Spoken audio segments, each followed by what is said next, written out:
계시록 11장 8절부터 13절까지 낭독하겠습니다. 저희 시체가 큰 성길에 있으리니 그 성은 영적으로 하면 소돔이라고도 하고 애굽이라고도 하니 곧 저희 주께서 십자가에 못 박히신 곳이니라. 백성들과 족속들과 방언과 나라 중에서 사람들이 그 시체를 사흘 반 동안을 목도하며 무덤에 장사하지 못하게 하리로다. 이 두 선자가 땅에 거하는 자들을 괴롭게 한 거로 땅에 거하는 자들이 저희의 죽음을 즐거워하고 기뻐하여 서로 예물을 보내리라 하더라.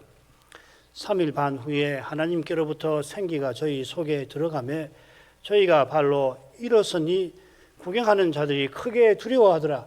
하늘로부터 큰 음성이 있어 이리로 올라오라 함을 저희가 듣고 구름을 타고 하늘에 올라가니 저희 원수들도 구경하더라. 그 시에 큰 지진이 와서 성 10분의 1이 무너지고 지진에 죽은 사람의 미 7천이라. 그 남은 자들이 두려워하여 영광을 하늘의 하나님께 돌리더라. 두 증인이 권세를 받아 1260일 예언하는 것을 마칠 때에 무저갱에서 올라오는 짐승이 그들과 싸워 그들을 이기고 죽입니다. 이때가 마귀가 1000년 결박된 데서 잠시 풀려나는 시기일 겁니다. 마귀가 무저갱에서 풀려나서 자기의 화신인 적그리스도를 세우는데 계시록 13장에서 이 인물은 바다에서 올라오는 짐승으로서 요한의 이상 중에 등장할 겁니다. 두 증인이 적그리스도에게 죽임당한 그 시체가 그 큰 성 길에 있을 것이라 했는데 아까 8절 처음까지 살폈고 이어 살피겠는데 다시 본문을 읽겠습니다. 8절부터 10절까지 저희 시체가 큰 성 길에 있으리니 그 성은 영적으로 하면 소돔이라고도 하고 애굽이라고도 하니 곧 저희 주께서 십자가에 못 박히신 곳이니라. 백성들과 족속과 방언과 나라 중에서 사람들이 그 시체를 사흘 반 동안을 목도하며 무덤에 장사하지 못하게 하리로다. 이 두 선자가 땅에 거하는 자들을 괴롭게 한 거로 땅에 거하는 자들이 저희의 죽음을 즐거워하고 기뻐하여 서로 예물을 보내리라 하더라. 큰 성, 이 큰 성은 음녀 바벨론일 겁니다. 그 성은 영적으로 하면 소돔이라고도 하고 애굽이라고도 한다 했는데 거기서도 확인됩니다. 이 영적으로 하면 영적으로라고 새긴 낱말이 신약 성경에 한 번 더 나와요. 고린도전서 2장 14절에 이런 일은 영적으로라야 분변함이니라. 거기 한 번 더 나옵니다. 이런 일이라고 하는 것은 하나님의 성신의 일, 신령한 일, 은혜로 베푸신 일인데 그 일은 결국 하나님이 그리스도를 십자가에 내어주신 일이고 또 우리의 영광을 위해서 만세전에 정하신 일, 비밀입니다. 이런 일은 세상을 대표한다 하는 이 세상 권원이 그 지혜로서 도무지 전혀 알지 못하는 일이고 오직 성신께서 알게 하시는 일입니다. 여기서도 영적으로라는 말은 성신께서 알게 하신다 하는 뜻일 겁니다. 성신께서 그 큰 성의 정체를 요한을 이야기하시는데 소돔과 이집트라 하였습니다. 이 두 곳은 구약시대에 하나님이 재앙으로 치신 곳이지요. 이는 그 큰 성 바빌론이 멸망할 것을 암시하는 표현입니다. 아울러 이 성은 우리 주께서 십자가에 못 박히신 곳입니다. 이곳은 지상의 예루살렘 성이 되겠죠. 예루살렘에서 우리 주님은 십자가에 달리셨는데 십자가 처형의 죄로 말미암아 이 예루살렘은 주 70년 무서운 재앙을 받고 멸망합니다. 요한이 이 도미티아누스 황제 때 이 성경을 썼다면은 벌써 20년 전쯤 되는 20년도 더 되는 이전이 되겠죠. 마태는 우리 주님께서 헤롯의 핍박을 피해 이집트로 내려가신 일을 설명하면서 이스라엘이 이집트가 되었다고 해설합니다. 요셉이 일어나서 밤에 아기와 그 모친을 데리고 애굽으로 떠나가 헤롯이 죽기까지 거기 있었으니 이는 주께서 선저로 말씀하신 바 애굽에서 내 아들을 불렀다 함을 이루려 하심이니라. 주님이 육신의 부모와 함께 그들의 도움을 받아서 이집트로 내려가신 그 사건을 가리켜서 이집트에서 내 아들을 불렀다 하신 이 호세아의 예언이 이루어졌다 하셨지요. 그렇다면 주님이 어린 시절 탈출해서 들어가신 이집트는 탈출해서 나오신 이집트는 이스라엘이 되겠지요. 그죠? 헤롯이 바로처럼 이스라엘의 어린아이를 죽이지 않았습니까? 비슷하게 선자들은 멸망할 이스라엘을 가리켜 여러 번 소돔이라 불렀습니다. 이사야 유명한 1장에도 거기에서 나오죠. 그처럼 사도들은 주님의 십자가 사건을 시편 2편에 분노하는 열방이 저지른 죄악이라 해석하고서 그 열방에 이스라엘을 포함시킵니다. 사도행전 4장 24절부터 28절인데 시편 2편을 인용하면서 결국 예수님의 십자가 사건이 어떤 의미를 지니는가? 시편 2편에서 말하는 여호와와 그 기름 부음 받은 메시아를 대적하는 열방이 누구냐 할 때 거기 이스라엘이 포함이 되는 거죠. 여기 27절 말이죠. 과연 헤롯과 본디오 빌라도는 이방인과 이스라엘 백성과 합동하여 하나님의 기름 부으신 거룩한 종 예수를 거스르려 하나님의 권능과 뜻대로 다 이루려고 예정하신 것을 행하려고 이 성에 모였나이다. 이스라엘은 열방이다 하는 거죠. 그래서 계시록 지금 이 장면, 두 정인 장면 이어서 세 번째 화가 나오는데 이 열방의 주제가 거기 나올 겁니다. 그때 또 설명하죠. 이런 해석이 영적으로, 즉 성신께서 알게 하신 해석이겠죠. 예수께서 십자가에 못 박히신 이 예루살렘은 그때 분노하는 열방, 이방인의 성이 되어버린 겁니다. 메시아를 죽인 이 성은 장차 멸망할 음녀 바벨론과 영적인 성격에서 일치합니다. 그 성격은 종교와 정치가 결탁해서 그리스도를 대적하고 교회를 핍박하는 거죠. 이게 주님이 누차에 경고하신 바리새인과 사두개인의 누룩의 핵심이죠. 큰 성 바벨론이 짐승과 함께 마지막 교회를 핍박하는 데에서 그 성격은 가장 현저하게 드러날 참입니다. 두 정인의 시체를 백성들과 족속과 방언과 나라 중에서 사람들이 3일 반 동안 볼 겁니다. 이 사람들은 거룩한 성을 42달 동안 짓밟는 이방인에 속하는 자들이고 비슷하게 그들이 두 정인의 시체를 보는 기간 3일 반은 거룩한 성을 짓밟을 그 42달 중의 날들이겠죠.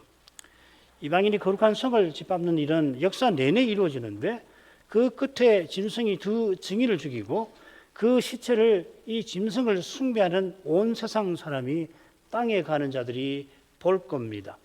그들은 짐승이 올라올 때 그것을 보고 기이하게 여길 거라. 계시록 17장에도 나오고 13장에도 비슷한 표현이 나오는데 그 짐승이 두 증인을 죽인 그 시체를 역시 보고 즐거워합니다. 그들은 눈이 있는데 그들의 눈은 있어도 보지 못하는 우상의 눈과 다를 바 없습니다. 계시록 9장 20절 마병대 그 장면 끝이죠, 그죠? 그 장면에서 바로 그 점을 이야기하고 있잖아요. 온갖 우상을 섬깁니다. 온갖 우상을 적그리스도를 숭배하면서 온갖 우상을 숭배하는데 우상을 숭배하면 우상을 닮고 우상을 닮으면 눈이 있어도 보지 못하는 그런 상태에 떨어지는 거죠. 마병대 재앙에 그들의 3분의 1이 죽는 것을 보고도 그들은 회개치 않고 계속 각종 우상을 섬긴다 하셨습니다. 이게 여섯째 나팔을 불 때에 세상에 내린 재앙의 실상입니다. 얼마나 비참하고 끔찍합니까? 우상 섬기는 그들이야 끔찍한지 모를 수 있지만 믿음의 눈을 볼 때 이보다 비참할 수가 있습니까? 사람이?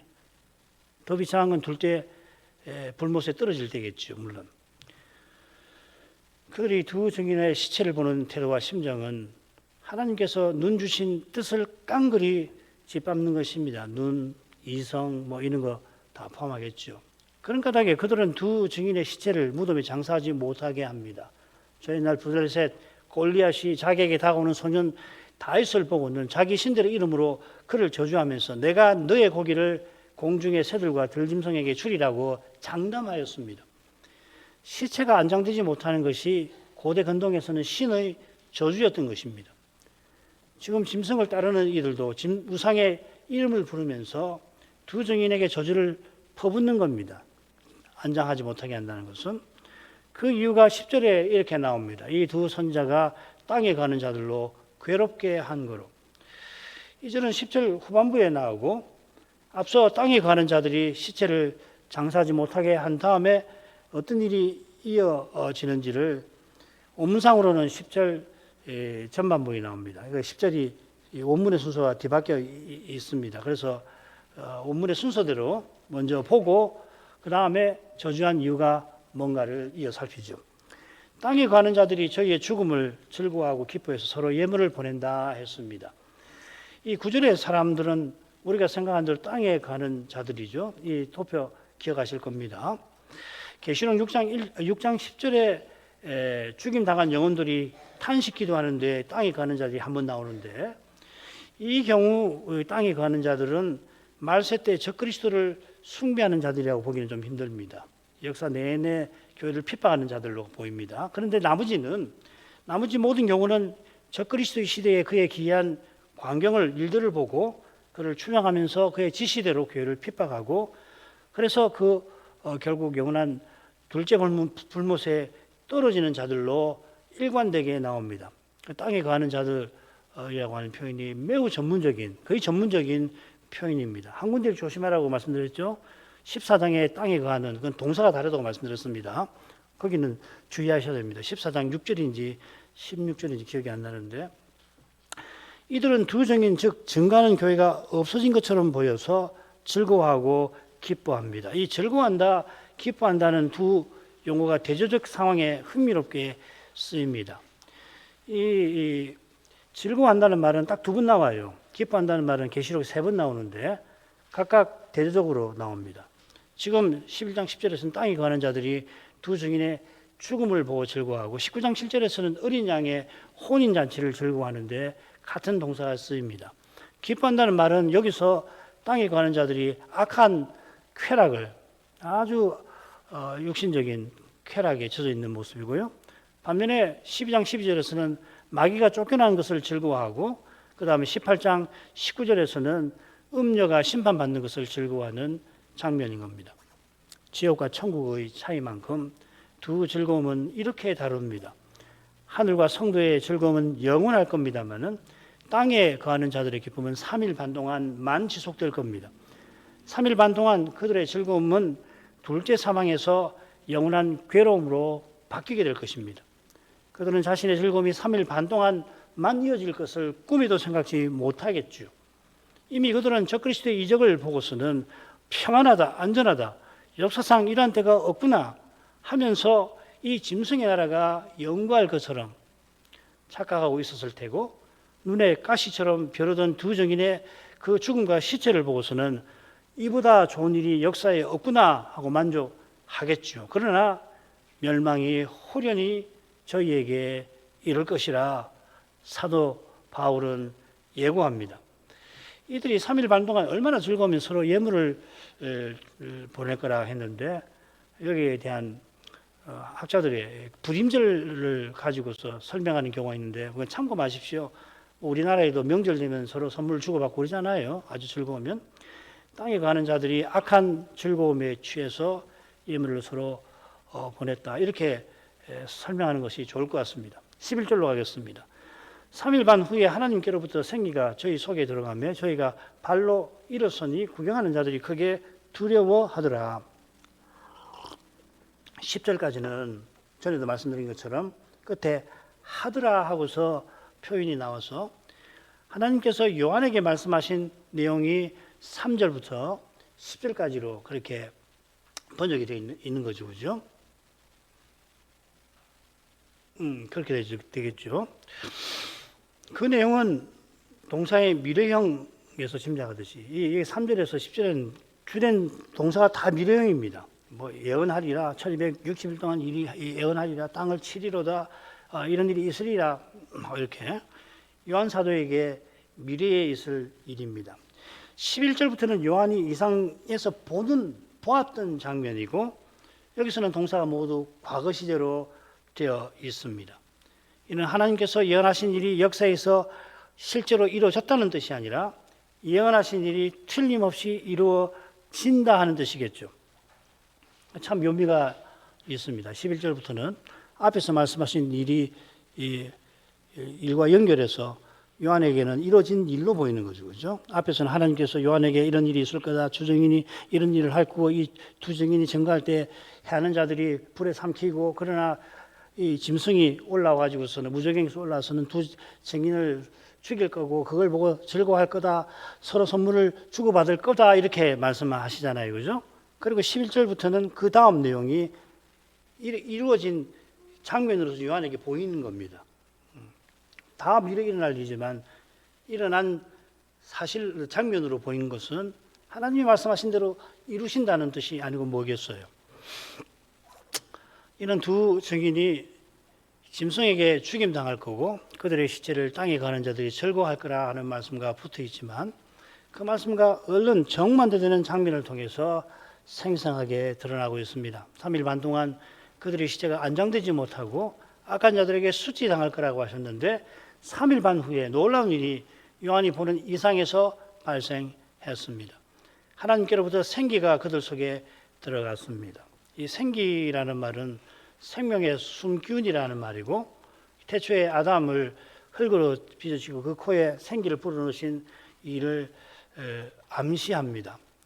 그런데 어떤 번역을 보니까는 생명의 성신이라고 새겼어요. 킹제임스 버전이나 아람어 번역이 그렇습니다. 어떤 해석이 적절한지 확정하기 힘든 면이 있습니다. 생기라고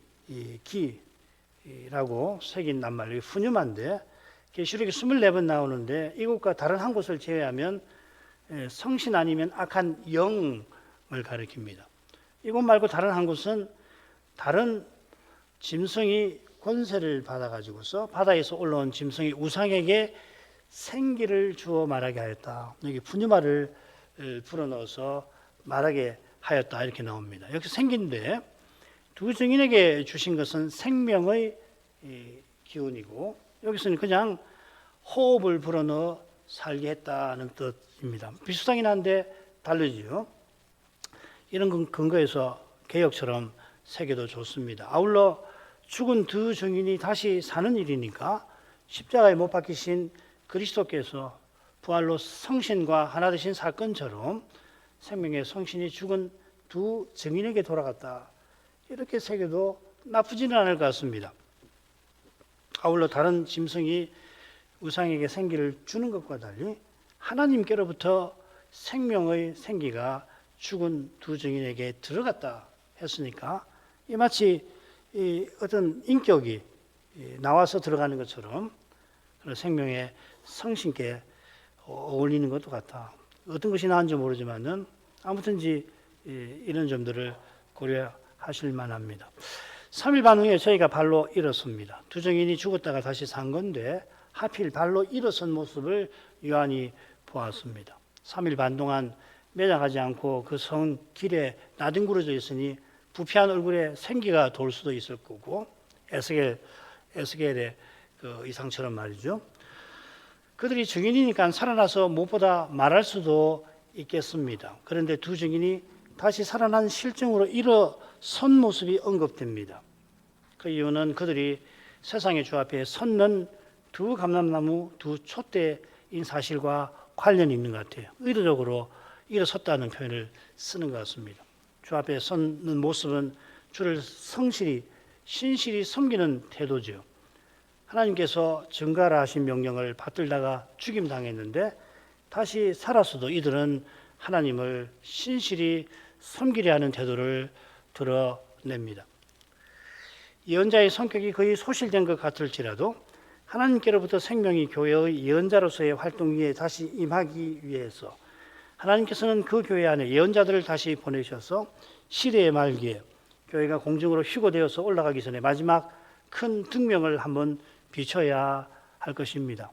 여러 훌륭한 주석가들이 이런 교훈을 베풀어요. 적그리스도 시대 그 끝에 하나님께서 그 시대를 이길 만한 말씀을 베푸실 거다. 그러니까 종들을 세우시는 거겠죠, 그죠? 틀림없이 그러시겠다. 그들의 모습에 구경하는 자들이 크게 두려워하였습니다. 구경하는 자가 12절에 나오는데 거기는 저희의 원수들이라고 되어 있습니다. 두 증인의 원수들은 짐승을 숭배하는 땅에 거하는 자들일 겁니다. 그들이 두 증인의 원수로서 적개심을 갖고 대했고 악한 쾌감을 느끼며 그들의 시체를 내려다보았는데 죽은 그들이 두 발로 일어서는 것을 볼 때에 기이한 두려움을 느꼈습니다. 이 두려움이라고 새긴 낱말이 계시록에 두 번 더 나오는데 똑같이 바벨론의 사치를 누리며 즐거워하던 세상 쾌락에 젖어있던 그들이 바벨론 멸망을 보고서 이 두려움에 휩싸이죠. 지금 구경하는 원수들에게 쏟아지는 두려움도 마찬가지입니다. 여기 쏟아진다고 번역할 수가 있습니다.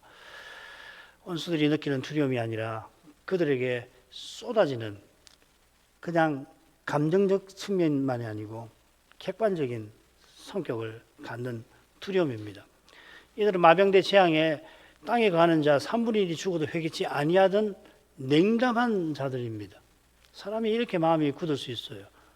도무지 진리가 들어가지 않는 이런 끔찍한 일을 당해도 눈 깜짝하는 것이 아니라 오히려 마음이 더 차가워지고 냉담해서 저항하는 사람들인데 하나님이 두려움을 그들 위해 쏟아 부으신 겁니다. 12절로 가죠. 하늘로부터 큰 음성이 이리로 올라오라 함을 저희가 듣고 구름을 타고 하늘에 올라가니 저희 원수들도 구경하더라.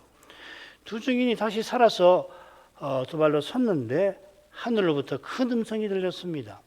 짝을 이루는 작은 책 장면에서도 하늘로부터 나는 음성이 요한들어 7우리의 음성들은 기록하지 말아라 했는데 이번에도 하늘로서 나오는 음성이 두 증인에게 명령합니다. 그 큰 음성은 이리 올라오라고 지시를 했고 그들이 그 지시를 듣고는 구름을 타고 하늘로 올라갔습니다. 이 장면은 구약 엘리야 선지자의 생애 마지막에 있었던 유명한 사건을 떠오르게 하죠. 엘리야가 사명을 다 마치고 회리바람 타고 하늘로 올라갔는데 그때 호련히 불수레와 불병거겠죠. 불말이 나타나서 엘리야와 엘리사 사이를 떨어지게 합니다. 엘리야가 불수레나 불말을 타고 올라간 게 아니고 회리바람을 타고 올라갔다 했습니다. 이건 뭐 찬송가 옛날 찬송가 병거 타고 하늘에 올라갔던 일을 기억합니다. 나의 사랑하는 책이던가요? 그 2절에 그런 가사가 있는데 영 틀린 건 아닌 것 같아요. 그러나 성경에 나오는 표현과는 조금 다릅니다. 이 불병거의 정체하고 회리바람의 관계를 알면 이게 영 틀린 건 아닙니다. 그냥 생각나서 이런 것이 있다. 성경에는 이 불수레를 타고 올라갔다고 하지 않고 회리바람에 올라갔다 이렇게 되어 있습니다. 회리바람 속에. 그런데 이 회리바람을 조사해 보면 이 에스겔 1장에 영광구름에 동반되는 그 현상 폭풍이라고 되어 있습니다. 욥기에도 이 표현이 여호와의 임재 때 동반되는 폭풍입니다. 그러니까 엘리야도 두 증인처럼 구름 타고 구름에 감겨서 휩싸여서 영광구름 안에 속에서 올라간 거겠죠. 하늘로. 정확하게는 구름 타고 올라간 건 아닙니다. 구름에 쌓여 올라갔습니다.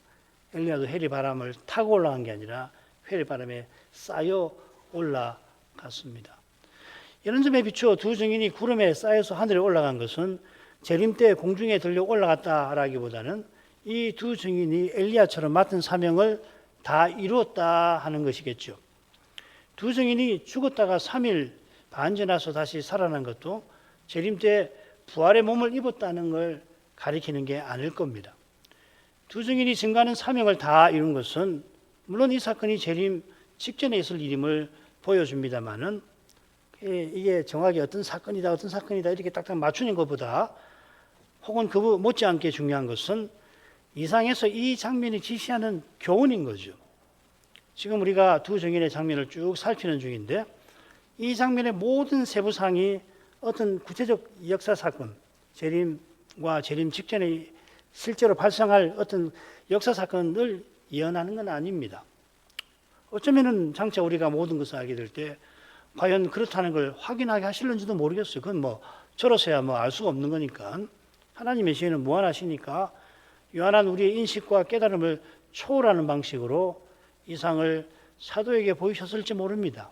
그러니까 세례주의자들이 뭐 영 틀렸다고 막 그렇게 고집할 필요가 있을까 하는 생각 들으면 모르겠다. 나는 그렇게 도무지 당신들이 해석하는 걸 난 도무지 받아들이기가 나로서는 이해하기 어렵다. 그리고 그런 해석은 좀 성경의 전반적인 교훈과 상충되는 것 같다. 그렇게 말하고 말아야 하지 않을까. 사실 재림 때 있을 일들을 신앙 고백서가 차서 있게 제시합니다만은 세부 사항까지 시간 순서대로는 하지 않습니다. 그럴 수가 없어요. 가령 우리가 마지막 나팔의 순식간에 부활의 몸을 입을 건데 순식간, 아토모스라는 말인데 더 쪼갤 수 없는 시간이거든요. 그 1초도 안 되는 겁니다. 제가 이 아토모스라는 시간이 얼마나 되는지 자료를 뭐 이리 찾고 저리 찾아도 정확하게 물리적으로 오늘날 우리 시간으로 어느 정도의 1초보다 얼마나 작은지 뭐 확인을 못했습니다만은 1초도 되지 않은 시간인데 그 순간에 얼마나 많은 일이 장차 이루어질 건가 우리는 알게 될 겁니다. 아마 놀라게 될 것입니다. 웨스민 신앙고백서나 하이델베르크 영문답은 먼저 최후 심판이 있고 이어서 의인이 영원한 생명에 들어간다. 이런 순서로 기술을 해놓았고 소유리 문답은 순서가 바뀌어 제시됩니다. 신자는 부활 때의 영광 중에 일으킴을 받고 심판날에 죄 없다함을 얻는다. 이게 순서인지 모르겠어요. 중요한 사건을 배열을 하지 않았나 싶어요. 꼭 순서대로 이렇게 일어난다고 보다는 그때 이런 일이 있을 거다. 크게 둘이다. 신자는 영광, 영원한 생명에 부활의 몸을 입고 그 다음에 하나님의 심판이 있어서 영원한 형벌이 악인들에게 원수들에게 내릴 거다. 뭐 그렇게 이야기하는 거겠죠. 더욱이 재림 직전에 있을 일들에 관하여 정확한 사건 추이를 성경 계시에 근거해서 제시하는 게 가능한지 저같이 천황인 사람은 여전히 모르겠습니다.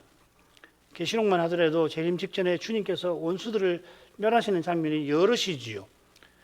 또 하나의 사건을 가지고 여러 장면으로 제시한단 말이죠. 그 이유는 뭐 분명하죠. 하나님 하시는 그 일이 여러 측면이 있으니까 이 면을 봐라, 저 면을 봐라 이렇게도 생각하라 하시는 거겠죠. 계시록이 분명 장차 있을 일을 예언합니다마는 이상의 많은 장면을 통하여 장차 있을 일의 중요한 교훈을 특별히 그때까지 역사가 어떻게 전개되어 가는가의 원칙을 전하는 방식으로 합니다. 우리는 이상 장면에 담긴 중요한 교훈을 배워서 역사가 약속하신 재림과 부활까지 어떻게 전개되어 가는가. 우리 시대는 그러한 그 전개상에서 어떤 시대에 해당되고 우리가 역사 우리 눈앞에 펼쳐지는 현실에서 무엇을 보아야 할 건가를 이런 교훈을 통해서 터득해 나가야 하겠죠. 이런 점에서 두 증인이 구름에 쌓여 하늘에 올라가는 이 장면은 주님께서 원수의 세력에 핍박받아 사람 보기에 교회가 주님의 증인들이 원수의 세력에 핍박을 받아 사람 보기에 교회가 증거하는 사명을 더는 이루지 못할 정도까지 그래서 필시 두세 사람이 주의 이름으로 한 곳에 모여 예배하는 것도 불가능할 정도까지 됩니다마는 주님께서 약속대로 그때에도 음부의 권세가 이기지 못하는 주님의 교회를 세워 나아가실 것이라 우리에게 교훈합니다. 사람 눈에는 적그리스도가 자기를 숭배하는 자들, 숭배치 아니하는 자들 닥치는 대로 죽이고 추종하지 아니하는 자는 일상생활도 영위하지 못하게 만들겠지만 그런 때에도 주님께서 만물 안에서 만물을 충만케 하시는 주님의 충만으로서 거룩한 교회가 지상에 존재하게 하실 뿐 아니라 이 교회에 주신 거룩한 사명을 친히 이루어 주실 것입니다. 우리 독립개신교회는 설립 초기부터 다니엘과 세 친구를 통해서 여호와께서 온 세상에 주의 뜻을 어떻게 친히 이루신지를 자주 배웠습니다. 이 시대가 다니엘 시대만큼 믿음의 길을 걷기가 힘들고 그 길을 끝까지 걷는 비결이 하나님만 의지하는 데 있음을 우리는 계속해서 배웠습니다. 이런 심정과 태도를 간절히 구할 것입니다. 무엇보다 주님께서 교회 설립 때 주신 이 사명을 꼭 이루어 주시기를 바랄 것입니다. 이게 중요하잖아요. 어떻게 이루시든지 하나님께서 어떻게 하실지 모르지만 하나님 꼭 이루어 주십시오. 이런 사실을 조금이라도 본다면 하나님께서 사명을 어떻게든지 이루어지시는 것을 본다면 내가 거기 직접 쓰임을 받지 않는다 하더라도 우리의 삶은 헛되지 아니할 겁니다. 게다가 거기에 조금이라도 쓰임을 받는다면 이보다 광양이 없는 거예요. 교회 이름 하나 유지하기 위해서 우리가 지금까지 믿어 이렇게 온 거 아니지 않습니까? 이게 이상한 말입니까? 교회 이름이 중요하지 않잖아요. 교회다운 교회, 그리스도의 역사하심을 드러내고 그리스도께서 이 시대에 하시는 일에 쓰임을 받는 교회, 그게 중요하잖아요.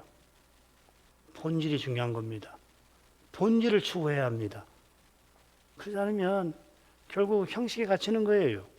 왜 형식에 갇히겠습니까? 왜 그렇게 되는 겁니까? 육의 몸에 썩고 부끄럽고 약한 문제에 시달려서 그런 겁니다. 그 문제를 푸는 길은 오직 하나예요.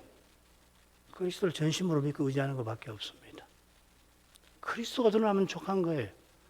이 몸에서 그리스도가 좋은 게 되시면 그보다 좋은 것이 없는 거라고요. 그럼 족한 거라고요.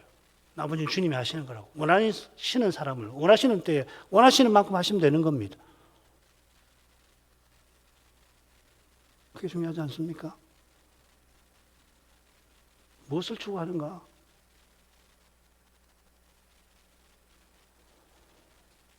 두 증인이 하늘로 올라가니 저희 원수들도 구경하였습니다. 두 증인이 다시 살아난 것을 보고는 두려움에 사로잡혀서 구경했는데 하늘에 올라갈 때도 구경합니다. 이 장면은 주님 승천 시에 제자들이 자세히 하늘을 본 일을 떠오르게 합니다마는 그때와 달리 지금 원수들이 구경하였습니다. 주님께서 승천하신 일은 제자들에게 중요한 계시, 재림의 계시였는데 너희가 본 그대로 내가 다시 오리라. 위대한 재림의 계시 아니에요. 지금은 원수들에 대한 하나님의 경고처럼 보입니다. 이게 13절과 바로 연결되겠죠.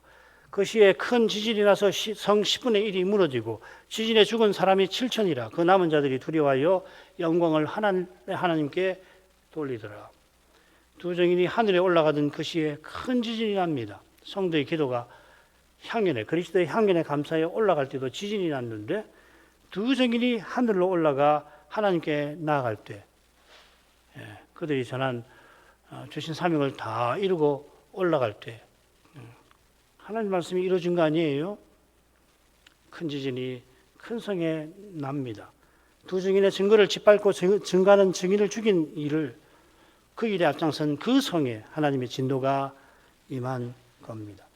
그 성 10분의 1이 무너지고 지진에 죽은 사람이 7천이라 하였습니다. 여기 상징수 열 그리고 7천, 7천은 7 곱하기 10의 3성입니다. 주목할 만하죠. 그래서 이 숫자가 완전한 심판을 상징한다 주장이 있습니다만은 그러나 10분의 1이 무너지고 7천이 죽었지만 그 남은 자들이 있잖아요. 이 큰 성이 음녀 바벨론을 가리킨다면 이 지진이 바벨론의 완전한 파멸을 가져온 건 아니겠죠. 좀 더 남아있는 겁니다.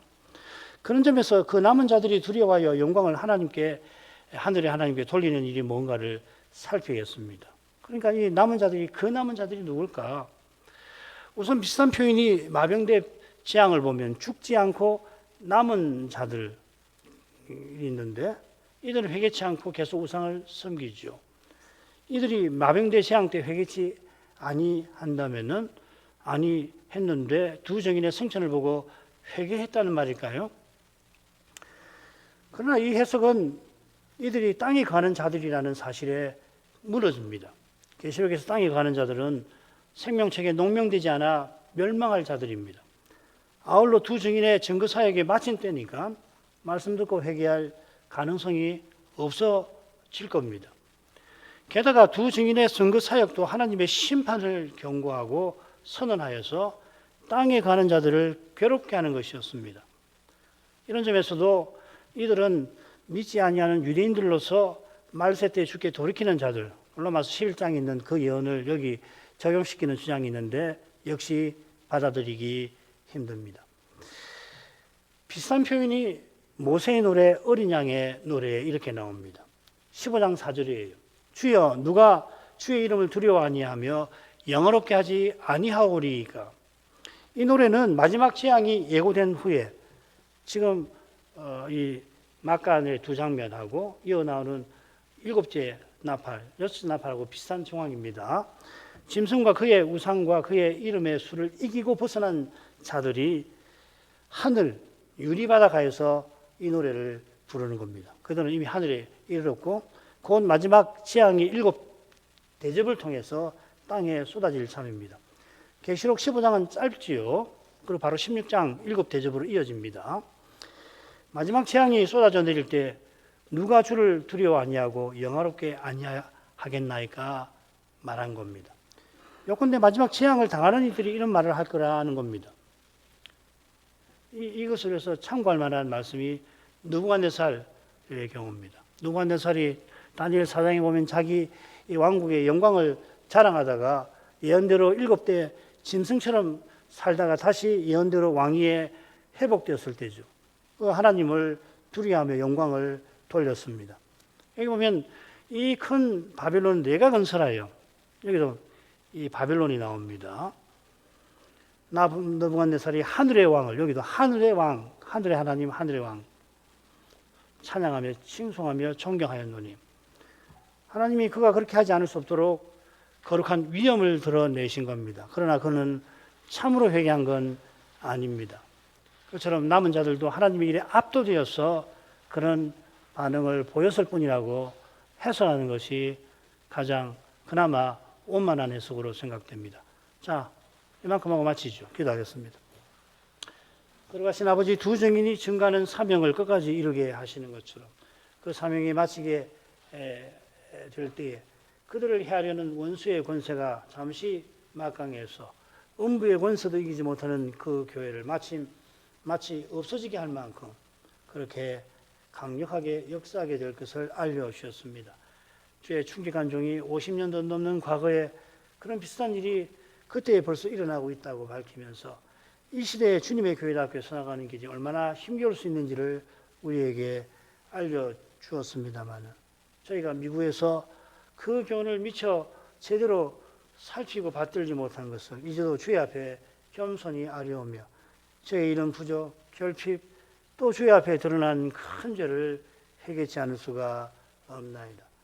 아버지, 저희가 주의 말씀을 더욱 사모하게 하셔서 이 두려운 시대의 도전을 식별할 뿐 아니라 그 도전에 맞설 수 있게 하여 주옵소서. 무엇이 중요한지 놓치지 말게 하옵시고 그래서 믿음의 길에 혹시 혼자만 남은 것처럼 느껴지는 그런 때라도 여호와 하나님을 전심으로 바라보게 해주시고 그리하여서 주께서 성신의 감화와 말씀의 빛을 통하여 계속해서 보여주시는 그 길을 끝까지 걸어가게 해주시기를 소원하게 하옵소서. 이러한 일을 내다보시고 깨어 근신하라 하신 주님께서 십자가 지시기 2, 3일 전에 이런 일을 그렇게 강조해서 변하신 그때 그 심정을 저희가 조금이라도 헤아려 이러한 시대가 주님의 재림을 바라는 태도를 아무리 시대착오적이라고 그렇게 멸시하며 말할지라도 내가 속히 오리라 하시는 주님의 약속을 저희는 더욱 굳게 붙들며 다만 이 땅에 살게 하시는 동안 함께 그리고 각각 주님의 의도하심을 드러내며 할 수만 있다면 주님 이루어 가시는 그 일에 쓰임을 받으며 살아가게 하시옵소서. 예수님 이름으로 기도합니다. 아멘.